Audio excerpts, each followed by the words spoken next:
નમસ્કાર. કરમસદની પવિત્ર ભૂમિ કે જેણે સરદાર પટેલ જેવા એક મહાનુભાવ આપણા દેશને આપ્યા. જ્યારે દેશ અનેકવિધ સંઘર્ષોમાં હતો, જ્યારે દેશ ગુલામીમાં હતો, એવા સમયમાં જ્યારે આપણા દેશને જરૂર પડી ત્યારે આ દેશની ધરતીએ એવા વીર પુત્રોને જન્મ આપ્યો છે જેણે ઘણું બધું આપણને આપ્યું છે. એમાંના એક એટલે આપણા સરદાર પટેલ, જેમને જર્મનીમાં બિસ્માર્ક હતા. તેમણે ઘણા બધા રાજ્યો ભેગા કરી અને વિલીનીકરણ કર્યું.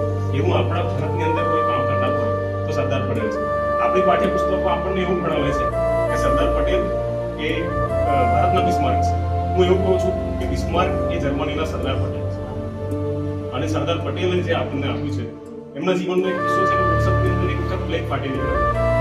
એ વખતે પગલમાં કોઈને ગળગુમડું થાય તો એવું લાગતું કે બસ ગયો માણસ, હવે આ બચી ના શકે.